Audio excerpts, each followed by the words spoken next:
దేవునిచ్చే result. ఒక exam pass అయితే next క్లాస్కి వెళ్తామో, నెక్స్ట్ క్లాస్కి వెళ్ళాలంటే నీకు ఒక రిజల్ట్ కావాలి. ఆ రిజల్ట్ నీకు కావాలంటే తెలియపరచబడిన పాఠాలను ఆసక్తితోటి, శ్రద్ధతోటి వాటిని నీ హృదయంలో భద్రపరుచుకొని ఆ క్వశ్చన్స్ వచ్చినప్పుడు వాటిని 100% అటెండ్ చేసినప్పుడు మనకి మంచి మార్కులు వచ్చి అందరి చేత కూడా మరి దయను పొందుకున్న వారుగాను, వృద్ధి చెందుతున్న వారుగా ఉంటాం. అయితే ఇక పునరుద్ధాన దినమున మనమందరం కూడా దేవుని యొక్క దయను పొందుకునే వారుగా ఉండాలి. ఎప్పుడు పొందుకుంటాం, ఎలా పొందుకుంటాం అన్న ప్రశ్నను ఒకసారి మనం జ్ఞాపకం చేసుకుంటే, దేవుని వాక్యమును వెంబడించినప్పుడు ఆ దేవుని యొక్క దయను మనం పొందుకుంటాం. దేవుని వాక్యమును అనుసరించినప్పుడు ఆయనే మార్గము, సత్యము, జీవం అని చెప్పినటువంటి మాటను బట్టి దేవుని యొక్క మాటలందు మనము క్రమముగా నిర్లక్ష్యము లేకుండా జీవించబడుతున్నప్పుడు ఆయన యొక్క దయ, ఆయన యొక్క జీవము, ఆయన యొక్క కృప, ఆయన ఆశీర్వాదములు మనం పొందుకుంటా ఉంటాం. అయితే ఈ 49వ కీర్తనలో ప్రాముఖ్యంగా చూసినట్లయితే, ఈ లోకంలో ఉన్నటువంటి ధనము కలిగిన వారు ఘనత పొందుకుంటున్నారు. ఈ కీర్తన భాగం అంతా కూడా ధనమును గురించి, ధనము కలిగిన వారి యొక్క జీవితమును గురించి, వారు చివరికి అనగా అంతము వారికి ఏమిటి అన్న ప్రశ్నకు జవాబు చక్కగా మనకు తెలియపరచబడుతుంది. వీరు ఈ లోకంలో ఘనత అంటే పేరు ప్రఖ్యాతలుగా ఉండాలని మానవులందరూ కూడా ప్రయత్నం చేస్తూ ఉంటారు. వారి యొక్క ధనమును బట్టి వారికి ఘనత కలుగుతుందని వారు అనేకమైనటువంటి మార్గములు ఎంచుకుంటూ ప్రయత్నము చేస్తూ ఉంటారు. అయితే ఆ ఘనత అది ఎన్నటికీ కూడా జీవమును ఇవ్వదు, నిత్య జీవము ఇవ్వదు. దేవునికి స్తోత్రము కలుగును గాక, దేవునికి ఘనత కలుగును గాక. మనమందరం కూడా చూసినట్లయితే ధనము లేదు, సమృద్ధి లేదు, అందరికీ పేరు ప్రఖ్యాతలు వస్తున్నాయి అని చెప్పి ఆందోళన, అసూయ కలిగిన వారిగా క్రైస్తవ జనాంగము ఉండిపోతా ఉన్నది. అలాంటి వారిగా ఉండకూడదు. ఒకరు అభివృద్ధి చెందుతున్నారు అనగా ధనమును బట్టి వారు వృద్ధి చెందుతున్నారని మన హృదయంలో మరి అసూయలు ఉండకూడదు. హల్లెలూయా, దేవునికి స్తోత్రము. నీ హృదయంలో, నీ యొక్క తలంపులలో, నీ జీవితంలో ఏముండాలంటే నీ రక్షకుడైనటువంటి, నీ జీవాధిపతి అయినటువంటి, నీ సర్వోన్నతమైనటువంటి, ఈ సర్వ సృష్టికర్త అయినటువంటి దేవునికి ఘనత రావాలని నీవు ప్రయాసపడాలి. హల్లెలూయా, దేవునికి వందనాలు చెల్లిద్దామంటే దేవునికి మహిమ కలుగునుగాక, దేవునికి ఘనత కలుగునుగాక. ఇక 49వ కీర్తనలో ఘనత అనే పదము 7 సార్లుగా మనకు తెలియపరచబడతా ఉంటది. 12వ వచనం నుంచి చూసినట్లయితే అక్కడ నుంచి 7 సార్లు మనకి ఆ ఘనత వహించినటువంటి వారి గురించి తెలియపరచబడుతుంది. అయితే చూద్దాం, మొట్టమొదటి కొన్ని విషయాలు మనము జ్ఞాపకం చేసుకుంటూ ముందుకు సాగిపోదాము. 49వ కీర్తన 2వ వచనం చూసినట్లయితే, సామాన్యులేమి, సామంతులేమి, ధనికులేమి, దరిద్రులేమి, లోక నివాసులారా, మీరందరూ ఏకముగా కూడి చెవియొగ్గుడి. దేవునికి స్తోత్రం. ఎవరెవరితో మాట్లాడుతున్నారండి? ధనవంతులతోటి, పేదవారితోటి, సామాన్యులతోటి, సామంతులతోటి, వారందరినీ కూడా ఏకముగా కూడి దేవుడు వినమంటున్నాడు. దేవునికి స్తోత్రము కలుగక. దేవుడు ఒక మాట చెప్తున్నప్పుడు మనము వినేవారుగా ఉండాలి. అయితే ఇక్కడ వాక్యం చూసినట్లయితే ఏమంటున్నాడండి? మీరందరూ కూడా కూడి వచ్చి వినుడి. ఎప్పుడు వినమంటాడు? భర్త భార్య సరిగా పని చేయకపోతే భర్త చెప్తా ఉంటాడు, నా మాట వినాలి, ఇది సరి చేసుకోవాలి, ఈ క్రమంలో వెళ్ళాలి, నా మాట విను, నా మాట ఆలకించు అని భర్త భార్యకు చెప్తా ఉంటాడు. భార్య భర్తలు తల్లిదండ్రులైన వారిగా పిల్లలకు చెప్తా ఉంటారు, నా మాట వినాలి, వారి మాట వినాలి. ఎప్పుడు ఈ మాట వినాలి అని చెప్తారంటే, ఆ యొక్క సత్యములోంచి తొలగిపోయినప్పుడు, మార్గంలోంచి తొలగిపోయినప్పుడు, అంటే చెడు మార్గంలోకి వెళుతున్నప్పుడు, చెడు సహవాసంలో ఉన్నప్పుడు, చెడు స్నేహితులు ఉన్నప్పుడు, చెడ్డ మాటలు పలుకుతున్నప్పుడు ఆ మార్గమును సరిచేటకు మరి నా మాట వినాలని చెప్పి ఇక్కడ కీర్తనకారుడు మనకు తెలియపరచబడుతుంటే మనం అందరం కూడా చూస్తున్నాము. దేవుడు చెప్తున్నాడు, దేవునికి స్తోత్రము కలుగును గాక, దేవునికి ఘనత కలుగును గాక, మరి నా మాట వినుడి. ఎవరెవరు చెప్తున్నారండి? సామంతులకి, సర్వలోకం అంతటి కూడా చెప్తున్నాడు. బలహీనుడికి, ధనము లేని వారికి, ధనవంతులకి, అందరికి కూడా నా మాట వినుడే అని చెప్పేసి ఇక్కడ వాక్యం చాలా చక్కగా మనమందరం కొనటం. నా నోరు జ్ఞాన విషయములు పలుకును, నా హృదయ ధ్యానము పూర్ణ వివేకమును గూర్చినదై ఉండును. దేవునికి స్తోత్రము కలుగును గాక. ఇక్కడ చూసినట్లయితే యెహోవా ధర్మశాస్త్రము దేవారాత్రము ఆనందించు ధ్యానించువాడు ధన్యుడు. ఏం చేయాలంటే ధ్యానము చేసేటువంటి వాడు ధన్యుడు. నా యొక్క నోరు విజ్ఞాన విషయంలో తెలియపరచును, నా యొక్క నోరు విజ్ఞాన విషయంలో పలుకును, నా హృదయ ధ్యానము పూర్ణ వివేకమును గూర్చినదై ఉండును. దేవునికి స్తోత్రము. ఎప్పుడైతే మనం ధ్యానం చేసుకుంటా ఉంటామో అప్పుడు మనకి ఏం కలుగుతుందంటే పూర్ణ వివేచన కలుగుతా ఉంటది. దేవునికి స్తోత్రము కలుగక. ధ్యానము చేయకుండా మీకు వివేచన రాదు. ఏదైనా ఒక సమస్య మీరు ఎప్పుడైతే పరిష్కరించుకుంటారో, 10 మంది కలిసి 10 ఆలోచన చేస్తూ ఉంటారో అప్పుడు ఒక చక్కటి ఆలోచన వస్తుంది. అదే వివేచన. హల్లెలూయా, దేవునికి స్తోత్రము కలుగుగాక. అదే రీతిగా దేవుని యొక్క మాటను కూడా మనం హృదయంలో జ్ఞాపకం చేసుకుంటున్నప్పుడు దేవుడు మంచి వివేచన ఇస్తూ ఉంటాడు. మనుషుల పైన ఆధారపడాల్సిన అవసరం లేదు.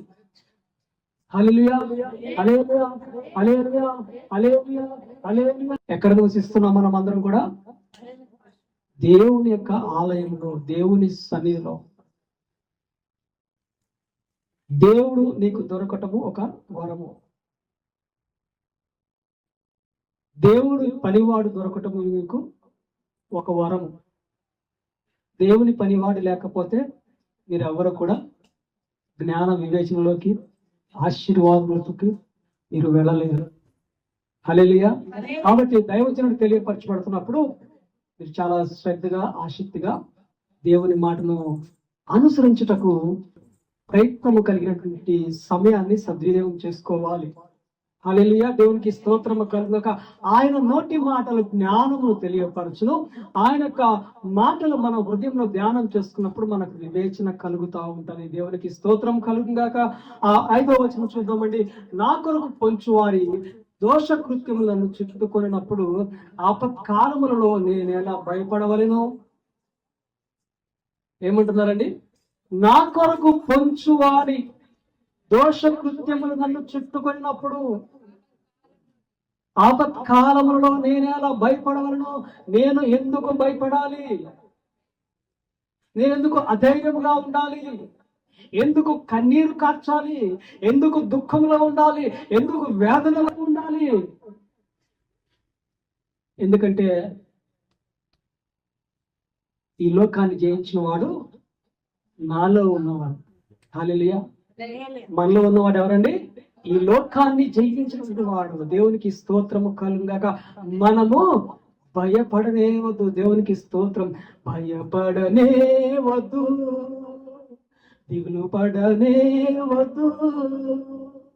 చక్కటి పాట కదండి. పాట అయితే పాడతాం కానీ సమస్య రాగానే దోష కృత్యములు నీ మీదకు పొంచి ఉన్నప్పుడు, శత్రువు మీ పైన పొంచి ఉన్నప్పుడు మనము హఠాత్తుగా భయపడిపోతూ ఉంటాం. దేవునికి స్తోత్రము కలుగునుగాక.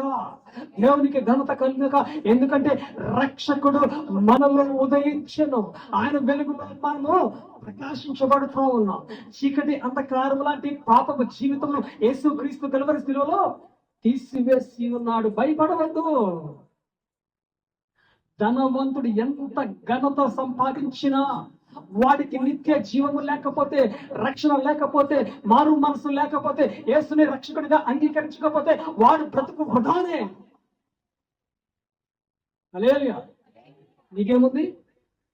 ఈ లోకంలో ఘనత కంటే పరలోక సంబంధమైన రక్షణ అనుభవంలో మీరందరూ కూడా ఉన్నారు. భయపడవద్దు, దిగులు పడవద్దు, జడియవద్దు.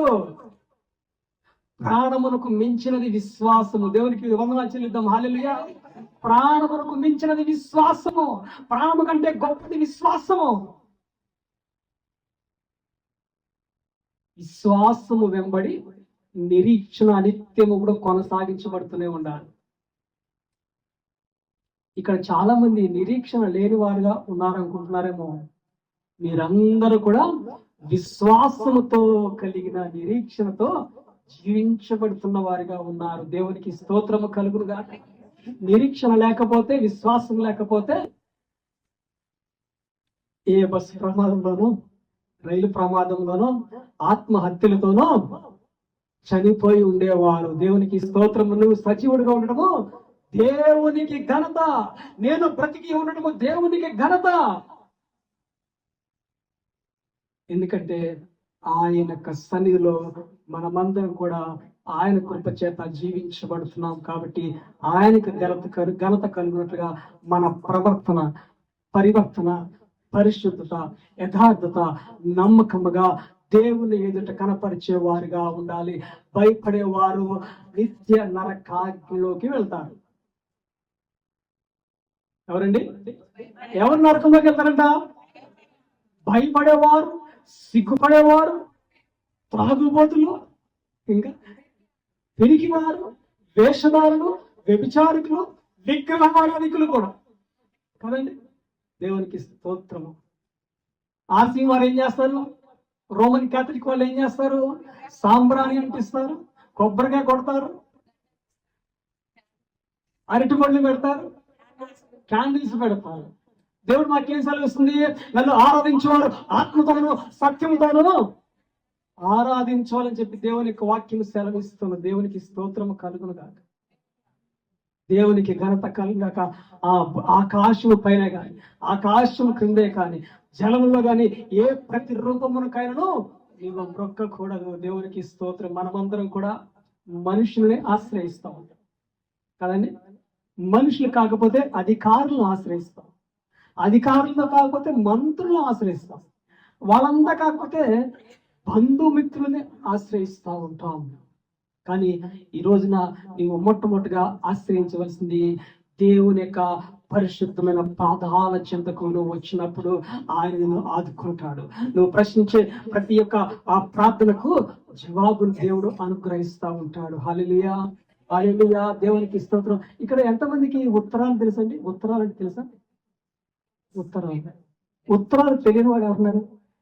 ఉత్తరాలు ఇర్మియా గ్రంథంలో మనకు చక్కటి మాట ఉంది, కానీ మీరు ప్రార్థన చేయండి నేను మీకు ఉత్తరం ఇస్తాను కదా. కానీ ఇప్పుడున్న జనరేషన్స్ లో ఉత్తరం అనేటువంటి పదమే లేదు. Only appointment letters, offer letters ఇవే వస్తున్నాయి. అది ఉత్తరం కూడా భావించరు వాళ్ళు. అంటే కొన్ని మరుగైపోతున్నాయి, కొన్ని వెలుగులోకి వస్తున్నాయి. దేవునికి స్తోత్రము.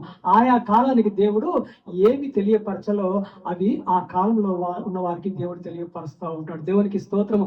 ఈ యొక్క మధ్యాహ్న కాల సమయంలో మనమందరం కూడా ఏ విషయం బట్టి కూడా మనల్ని పొంచి ఉన్న వాటిని బట్టి మనము భయపడవద్దు.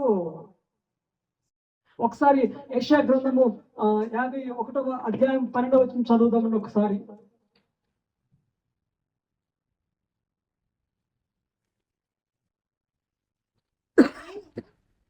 చదవండి. నేను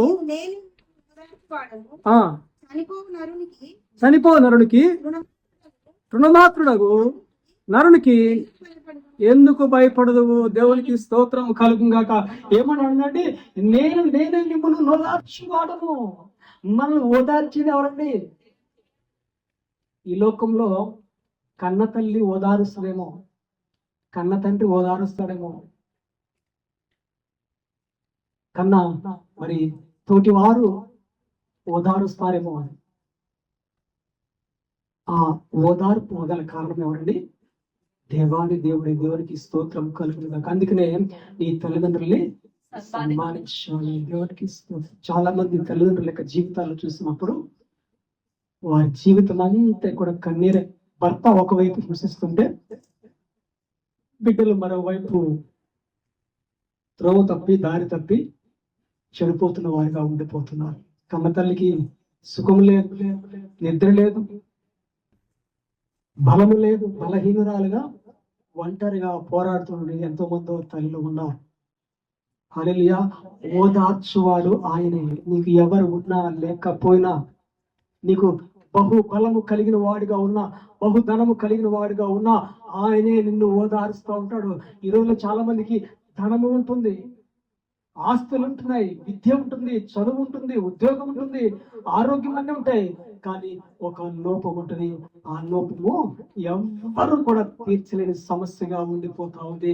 ఆ సమస్యను తీర్చేది యేసు క్రీస్తు ప్రభువు వారని ఈ మధ్యాహ్న కాలంలో మీ అందరికీ తెలియపరుస్తున్నాను. ఈ రోజు నీకు ఏ సమస్య ఉన్నా మొట్టమొదటిగా ఆ సమస్యను బట్టి దిగులు పడకు, అధైర్యపడకు, దిగులు చెందమాకు. ఎందుకంటే నాలో నా సజీవము కలిగినటువంటి ఈ లోక రక్షకుడు ఉన్నాడు. ఈ లోకాన్ని రక్షించిన దేవుడు నన్ను కూడా రక్షించగలడు, నన్ను కూడా కాపాడగలడు, నన్ను కూడా పోషించగలడు అనే విశ్వాసం నీలో ఉంటే నువ్వు దేవుని యొక్క నామమునకు ఘనత కనపరిచిన వాడిగా, దేవుని సాక్షిగా ఉంటావు. హల్లెలూయా. దేవునికి స్తోత్రము కలుగాక. చూద్దామండి 10వ వచనం కాడ చూద్దాం. కీర్తనల గ్రంథము 11వ వచనం కాడ చూద్దాం. వారు తమ ఆస్తిని ఇతరులకు విడిచిపెట్టుదురు, తమ ఇండ్లు నిరంతరము నిలిచిననియు, తమ నివాసములు తరతరములకు ఉండుననియు వారు అనుకొందురు, తమ భూములకు తమ పేర్లు పెట్టుదురు. ఏమన్నారంటే తమ ఆస్తి ఇతరులకు విడిచిపెట్టుదురు, తమ ఇండ్లు నిరంతరము నిలిచిననియు, తమ నివాసములు తరతరములకు ఉండుననియు వారు అనుకొందురు, తమ భూములకు తమ పేర్లు పెట్టుదురు. కొన్ని గ్రామాలను చూస్తే ఆ గ్రామం పేరే వారి పేర్లు ఉంటాయి.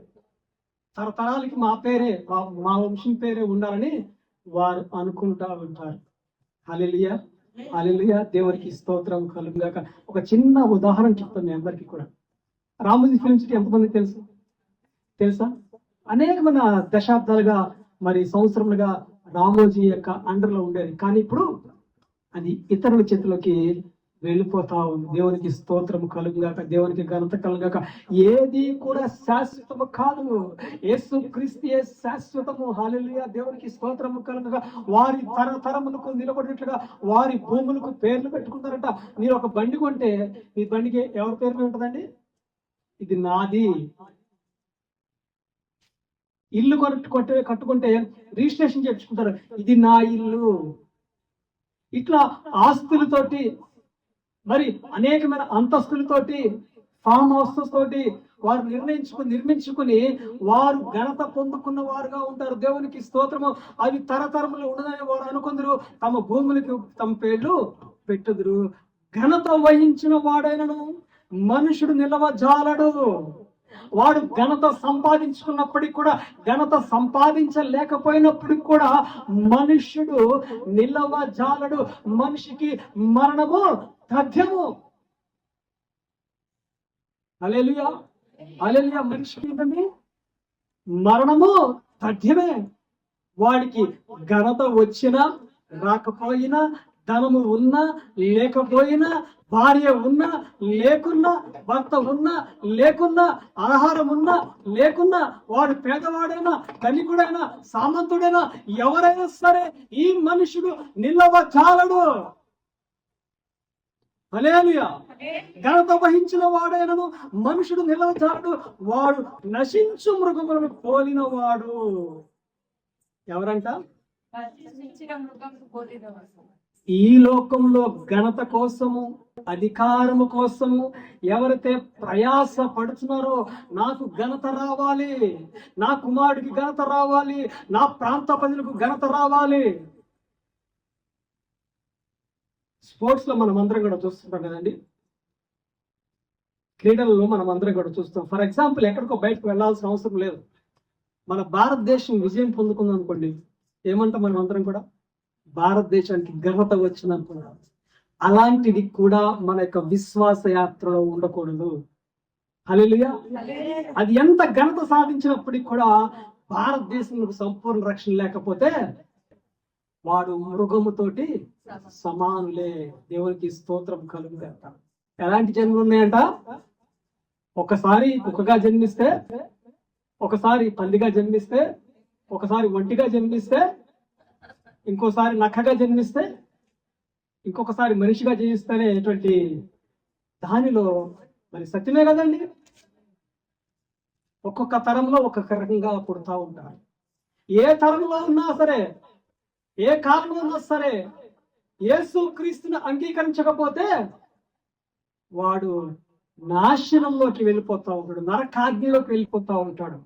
అగ్ని ఆరదు, పొరుగు చావదు అనే విధముగా వారు నశించిపోతా ఉంటారు. అర్థనాదాలతోటి అరుస్తా ఉంటారు. దేవునికి స్తోత్రము కలుగుగాక. కానీ ఆ నిత్య నరకాగ్ని వచ్చి నిత్య నరకాగ్నిలోకి వెళ్లకుండా దేవుడు నిన్ను చెయ్య పట్టుకుని నీ పాపమును తొలగించి ఆయన రక్తమును నీపైన ప్రోక్షింపచేసి నిన్ను పరిశుద్ధపరిచి ఆయన యొక్క సింహాసనం ఎదుట ఆయన నిత్యుడగు దేవుని ఎదుట నిత్యుడని దేవునికి నిత్యముగా స్థితులు చెల్లించే విధముగా దేవుడు నిన్ను ఏర్పరచుకున్నటువంటి ఒక ప్రణాళికను దేవుడు ఏర్పాటు చేసి ఉన్నారు. నువ్వు ఎవరి మీద ఆధారపడుతున్నావు? ఎవరి కొరకు జీవిస్తున్నావు? ఈ లోకంలో ఎవరి కోసం ప్రయాసపడుతున్నావు? ఎవరు నీ పాపమును విమోచించి ఉన్నారు? ఎవరు నిన్ను రక్షించి ఉన్నారు? ఎవరు నిన్ను ఆదరించి ఉన్నారు? నా ఆస్తి, నా ఇల్లు, నా స్థలము, నా భూమి, నా తల్లిదండ్రులు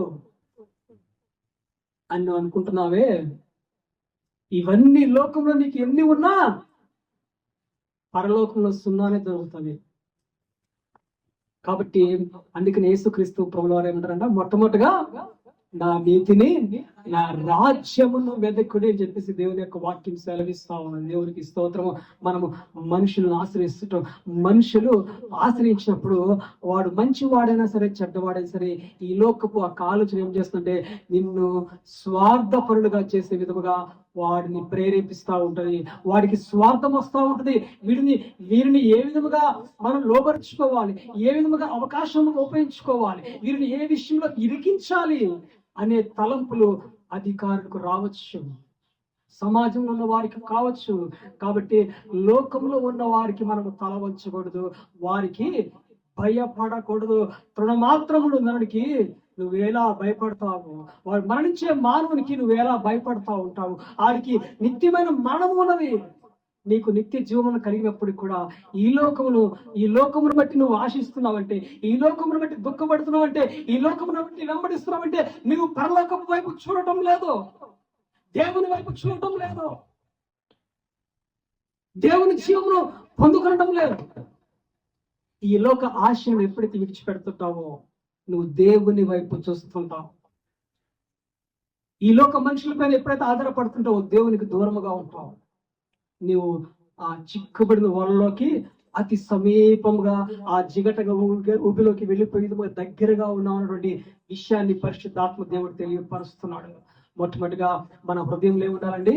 దేవుని వాక్యం ఉండాలి. నీ గదిలో ఏముండాలండి? ప్రార్థన ఉండాలి. వీధిలో ఏముండాలండి?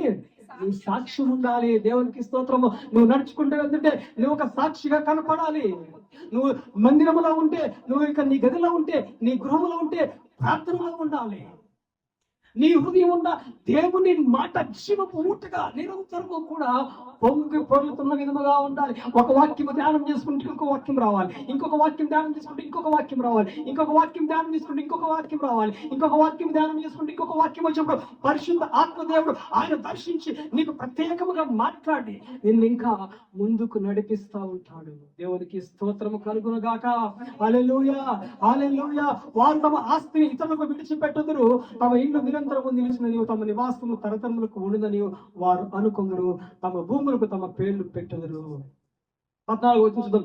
వారు పాతాళంలో మందగా కూర్చబడుదురు, మరణము వారికి కాపరి అయి ఉండును. మనకు కాపరి ఎవరు? నీకు కాపరి ఎవరు? యెహోవా నా కాపరి, యెహోవా నా ఊపిరి, నాకు ఏమీ లేదు లోయలో యెహోవా నా కాపరి, సంద్రములో సమరములో యెహోవా నా ఊపిరి, యెహోవా నా కాపరి. హల్లెలూయా. మన కాపరి ఎవరండి? మన కాపరి యెహోవా. మన కాపరి యేసు క్రీస్తు, మన కాపరి పరిశుద్ధ ఆత్మదేవుడు. పరిశుద్ధ ఆత్మదేవుడు నడిపిస్తూ ఉంటాడు, ఆయన సహాయం చేస్తూ ఉంటాడు, యేసు క్రీస్తు ప్రభుల కృపను అనుగ్రహిస్తూ ఉంటాడు. ఆ పరలోక తండ్రి ప్రేమిస్తూ ఉంటాడు. దేవునికి స్తోత్రం కలుగును గాక. ఈ యొక్క ఘనత వహిస్తున్న వారికి, అధికార దాహం కలిగిన వారికి, ఈ లోక ఆశలు కలిగిన వారికి, ఈ లోకంలో పేరు ప్రఖ్యాతులు సంపాదించిన వారికి కాపరి ఎవరంట? మరణము. అందరూ కూడా చెప్పండి, మరణము. ఈ లోక ఆశలు ఉంటే కాపరి ఎవరంటే మరణము వారికి కాపరి. ఆ మరణం నిన్ను ఎప్పుడు మరణముకు తీసుకువెళ్తా ఉంటా, నిన్ను ఏం చేస్తా ఉంటా? కావలి కాస్తా ఉంటాడు. ఎప్పుడు నశించిపోతావా? ఎప్పుడు పనికి మాలిన వాడివైపోతావా? ఎప్పుడు దరిద్రుడు అయిపోతావా? ఎప్పుడు అన్నం లేని వాడిగా అయిపోతావా? ఎప్పుడు వస్త్రం లేని వాడిగా అయిపోతావా? ఎప్పుడు కాపుదలు లేని వాడిగా ఉంటావా? ఎప్పుడు కూడా చుట్టుపక్కల వారితోటి యుద్ధములు చేసిన వాడిగా ఉంటామని చెప్పేసి అపవాది, శత్రువు, మరణము నిన్ను వెంబడిస్తూనే ఉంటుంది. ఎవరిని?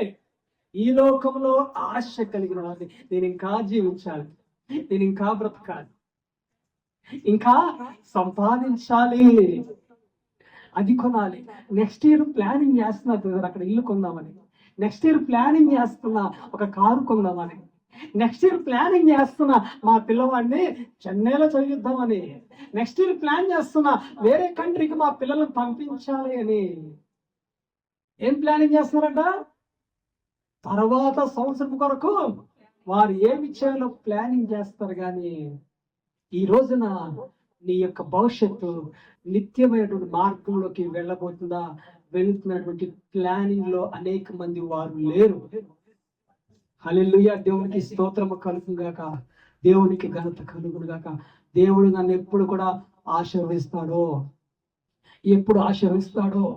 ఈ సమస్యలు ఏంటి, ఈ కొట్లాటలు ఏంటి, ఈ నెమ్మది లేకపోవడం ఏంటి, ఈ దరిద్రం ఏంటి, ఈ బలహీనతలు ఏంటి, ఈ రోగములు అనుకుంటూనే ఉంటాము. కానీ నేను వీటికి భయపడను.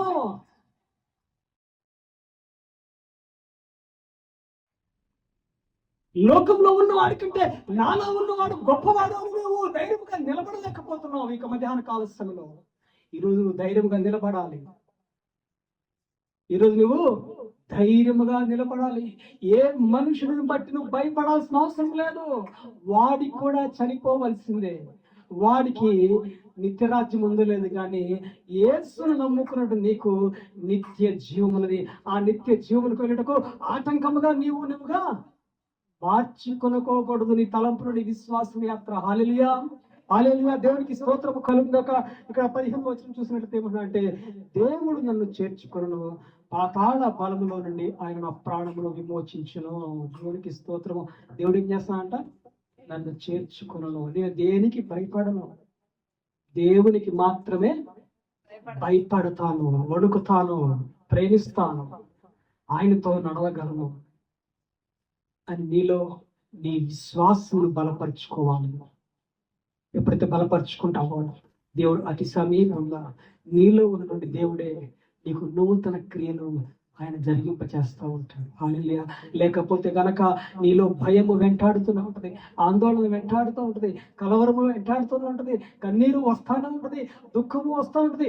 ఎప్పుడు కూడా నిత్య ఆనందముతోటి దేవునితోటి ఉండేవారుగా ఉండాలి. ఎందుకంటే ఆయన నీలో, నాలో, మనందరిలో ఉన్నటువంటి దేవుడు. దేవునికి స్తోత్రం. ఆ పరలోకం నుంచి భూలోకములకు దిగివచ్చి ఆ భూలోకంలో సజీవుడిగా మరణించి తిరిగి లేచి పునరుద్ధానుడుగా నీలో, నాలో నివాసం చేస్తా ఉన్నాడు. హల్లెలూయా, హల్లెలూయా.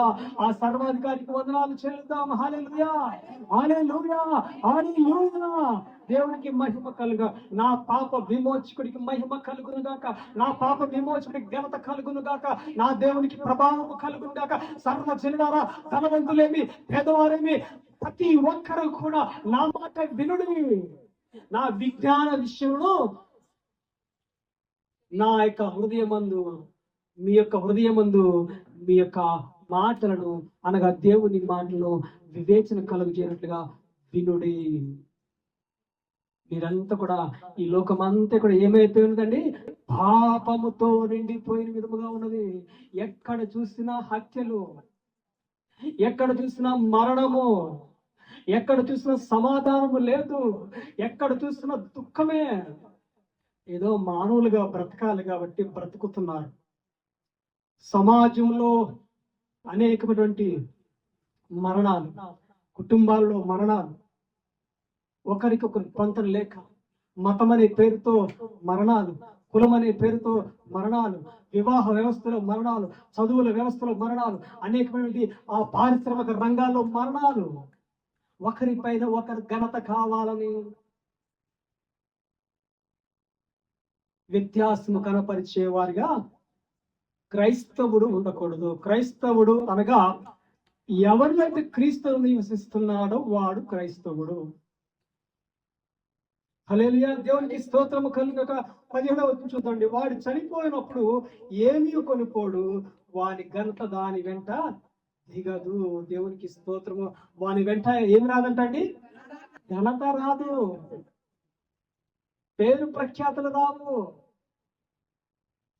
నీకు సెల్ఫ్ ఈగో ఉండొచ్చు, ఆ సెల్ఫ్ ఈగో కూడా నీతో రాదు. నీకు వ్యక్తిగతంగా నీకు నీకు నీ యొక్క పర్సనల్ అభిప్రాయాలు ఉండొచ్చు, అవి కూడా నీతో రావు. నీ ధనము రాదు, నీ తల్లి రాదు, నీ తండ్రి రాడు, నీ బంధువులు రాడు, నీ భర్త రాడు, నీ భార్య రాడు, నీ పిల్లలు రారు, ఎవ్వరు రారు. ఏకాకిగా దేవుని రక్షణతో ఉంటేనే నువ్వు నిత్య జీవంలోకి వెళ్ళగలవు. లేకపోతే ఈ లోకంలో నువ్వు ఎంత సంపాదించినా, ఎంత మౌనంగా ఉన్నా, ఎంత నిదానంగా ఉన్నా, ఎంత విర్రవీగలాడుతున్నా, ఎంత హెచ్చుగా ఉన్నా, ఎంత ఘనత సంపాదించినా, ఎంత అధికారం ఉన్నా, ఎంత చదువు ఉన్నా, అది ఎందుకు పనికి రాదు.